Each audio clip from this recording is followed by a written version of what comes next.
Olá e bem-vindos. Hoje temos connosco uma coleção de fontes que nos prometem uma viagem a um Japão um bocadinho diferente, mais concretamente a Akita. Exato. E quando se fala de Akita, normalmente pensa-se logo em algumas coisas muito específicas. Sim, talvez no festival Namahage, com aquelas figuras demoníacas. Mas o material que vamos analisar hoje, bem, ignora quase por completo esses postais turísticos. A missão aqui é outra. É outra. A nossa missão é mergulhar na alma escondida da cidade de Akita, um lugar que foi, repara, o coração de um feudo durante 400 anos. Vamos descobrir as histórias que se escondem à vista de todos. E essa é a melhor forma de o colocar. As fontes funcionam quase como um mapa do tesouro para as joias escondidas de Akita.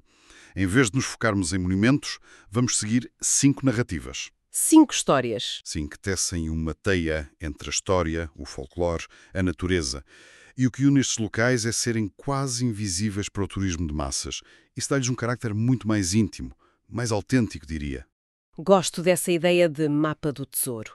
E o primeiro ponto no nosso mapa parece saído de um conto de fadas, mas tem um fundo bastante sombrio. Sem dúvida. Leva-nos à própria fundação da cidade, ao castelo de Kubota, que hoje é o Parque Shenshu, e envolve o sacrifício de uma raposa. Exatamente. A lenda de Yojiro, a raposa, é fundamental para perceber o caráter da cidade. A história conta que, quando o senhor feudal Sataka Yoshinobu decidiu construir o castelo... Estava, na prática, a desflorestar a área. Precisamente. Era o habitat de muitos animais, e as raposas, em particular, perderam o seu lar. E é aqui que a história se torna fascinante. Em vez de simplesmente desaparecerem, uma raposa, Yojiro, toma a iniciativa, vai ter com o senhor feudal e, basicamente, negocia um acordo. É isso? É isso mesmo. Pede um pequeno espaço para viver dentro dos terrenos do castelo e, em troca, promete a sua lealdade eterna, os seus serviços. E o senhor feudal, talvez comovido ou se calhar só por pragmatismo, aceita. E dá-lhe um lugar. Dá-lhe um lugar perto do Jardim de Chá e até um título. Yojiro, o guarda do Jardim de Chá. Mas o que Yojiro faz a seguir é que eleva a história de um simples conto a uma lenda épica. E de que maneira? Torna-se um ikaku, um mensageiro entre Akita e Edo, a antiga Tóquio. Uma distância de 750 quilómetros. É uma loucura. Para um humano demoraria semanas, ida e volta, e Yojiro fazia em 6 dias. 6 dias! É uma velocidade quase mítica. É uma velocidade sobre-humana, ou, neste caso, sobre-raposa. Demonstra uma lealdade e uma capacidade que transcendem o normal. E, como em muitas tragédias, é essa mesma excelência que se torna a sua ruína. É inveja. A inveja. A sua eficiência incrível gerou uma inveja profunda nos mensageiros humanos. Eles, claro, não conseguiam competir. E o que é que eles fizeram? Prepararam-lhe uma armadilha. A história diz que envenenaram a sua comida preferida, tofu frito, e deixaram-na pelo caminho. E Yojiro, na sua corrida, comeu e morreu. É de uma crueldade. Que reviravolta terrível! O senhor feudal ficou destroçado e, em sua honra, mandou construir um pequeno santuário no exato local onde a raposa vivia. O santuário Yojiro Inari, que ainda hoje podemos visitar dentro do Parque Shenshu. É uma história com tanto peso. Não é apenas sobre uma raposa leal, sinto que há aqui algo muito mais profundo. É sobre a colisão entre o progresso, não é? E o mundo natural. Exatamente. A cidade nasce literalmente sobre o sacrifício de um ser da natureza que só queria um lugar para existir. É essa a grande reflexão. O santuário não é apenas um memorial ao animal heróico, é um memorial ao conflito ético na gênese de Akita. Simboliza a dívida que a civilização tem para com a natureza que deslocou. É um lembrete subtil, quase escondido. E para quem visita o parque, que é um lugar popular e movimentado, este pequeno santuário pode passar completamente despercebido, mas saber esta história transforma-o. De repente, não é apenas uma pequena estrutura. É o coração emocional e ético da cidade. Exatamente. É incrível como uma lenda se pode materializar num espaço físico com tanto significado. Se a primeira foi sobre uma raposa mensageira, o que vem a seguir? Que tal um remédio para ossos partidos cuja receita foi ensinada por um kappa? O Kappa? A sério? Um espírito da água do folclore japonês. Quer dizer que se eu partir um braço em Akita, a minha melhor aposta é um remédio receitado por um monstro do rio. Adoro a ideia. Mas os kappa não são vistos como criaturas travessas que afogam pessoas. Normalmente sim, essa é a imagem mais comum. Mas essa é a beleza do folclore local. Em Akita, a tradição vê os kappa como detentores de sabedoria médica, especificamente na área da osteopatia. Interessante. Porquê? Pela sua agilidade e flexibilidade na água, eram vistos como um símbolo de ossos fortes e saudáveis. E isto não é apenas uma história vaga. As fontes falam de um medicamento real chamado Hiryu-san, Hiryu-san. usado para tratar fraturas e contusões e que ainda hoje é vendido. A receita, diz-se, foi um presente de um kappa a um humano. Espera, ainda é vendido hoje. Ou seja, é literalmente uma lenda que se pode comprar numa farmácia. Isso é extraordinário. Exatamente. Uma das fontes menciona especificamente a farmácia Mataishi, em Akita, onde se pode adquirir este pedaço de folclore vivo. Incrível.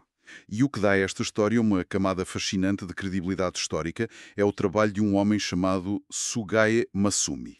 O nome dele aparece nas fontes. Sim, ele foi um académico e viajante do período Edo que percorreu o norte do Japão e documentou meticulosamente tudo o que via. As paisagens, os costumes e, claro, as lendas. E ele escreveu sobre este remédio. Escreveu. Nos seus diários, ele descreve a lenda do medicamento kappa, confirmando que a história já era antiga no seu tempo, há mais de 200 anos. Isto não é uma invenção para turistas. É um pedaço de património imaterial que sobreviveu durante séculos. Mas porquê? Tantas lendas perdem-se no tempo. Acredito que a resposta está na sua utilidade.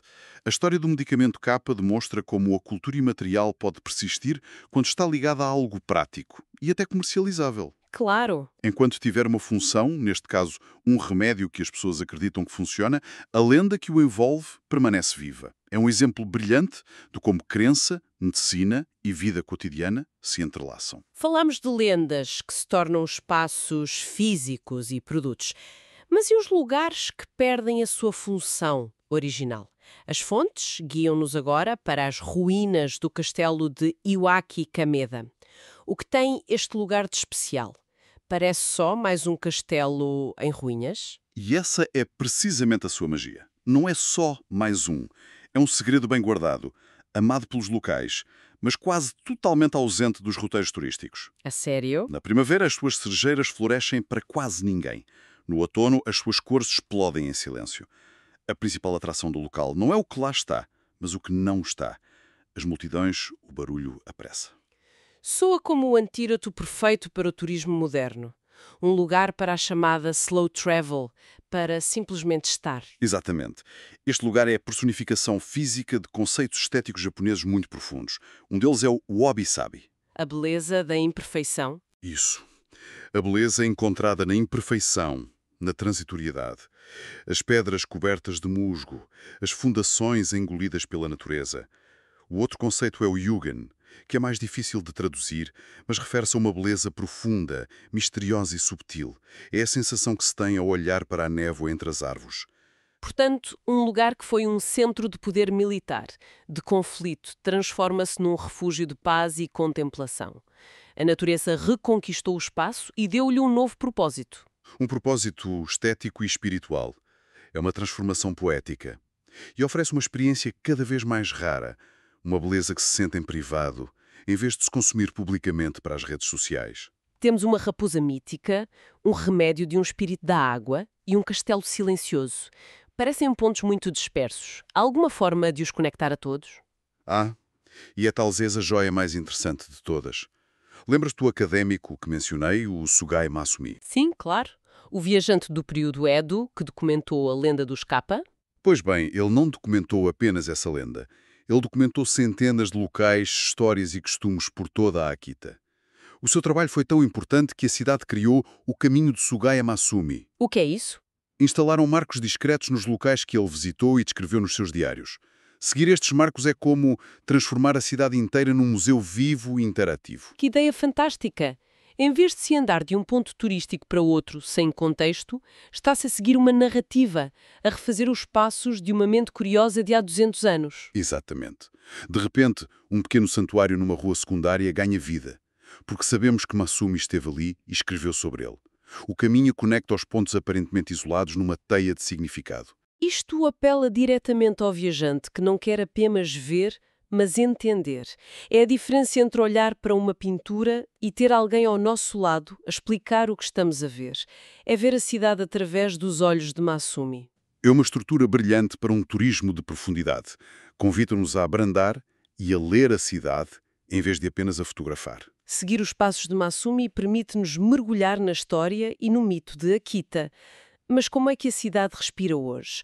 Onde é que encontramos o seu pulso contemporâneo? A nossa última análise parece apontar para um lugar inesperado, um parque. Sim, o Parque Koizumigata. E o que é fascinante é que, ao contrário dos outros locais, este não é definido pela sua história ou folclore, mas pela sua ecologia e pela sua função social. Como assim? As fontes descrevem como o coração ecológico da cidade. É uma zona úmida vital, um santuário para aves selvagens e, acima de tudo, um espaço de lazer essencial e gratuito para os habitantes. Gosto do contraste. Depois de tanta história e drama, temos um lugar cuja beleza é mais serena e cotidiana. Exato. A região de Akita tem paisagens dramáticas, como as falésias na costa. A beleza do Parque Koizumigata é de outra ordem. É uma beleza suave, pacífica. Simboliza uma filosofia muito moderna, a de que a qualidade de vida e o equilíbrio ecológico são tão importantes como os monumentos. Então, para quem visita, este é o lugar para ver a verdadeira Akita em ação. Ver as famílias a passear, as pessoas a correr, os observadores de pássaros. É uma imersão no cotidiano. Sem dúvida.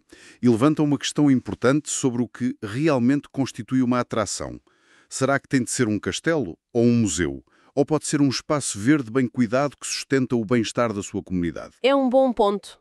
O Parque Koizumigata argumenta que a saúde de uma cidade e dos seus habitantes é em si uma atração cultural. Então, depois deste mergulho, o que fica? Parece-me que os verdadeiros tesouros de Akita não estão nos folhetos, estão nas histórias sussurradas, na lealdade de uma raposa, na sabedoria de um espírito da água. Uhum. Na beleza silenciosa da decadência de um castelo e na paz de um parque que é simplesmente um espaço para respirar. Exatamente. Juntas, estas 5 narrativas pintam o retrato de uma cidade que não se revela facilmente. Não grita as suas atrações. Pelo contrário, recompensa a paciência, a curiosidade e a vontade de olhar para além do óbvio. Akita parece ser um destino que oferece muito mais do que turismo. Oferece uma oportunidade para a introspecção. E isso deixa-nos com uma reflexão final. Uma cidade não é apenas um mapa de lugares, mas uma biblioteca de histórias. A verdadeira viagem não é apenas atravessar o espaço, mas sim o tempo e o mito. Que histórias não contadas se escondem nas ruas da nossa própria cidade, esperando por um viajante curioso para as descobrir?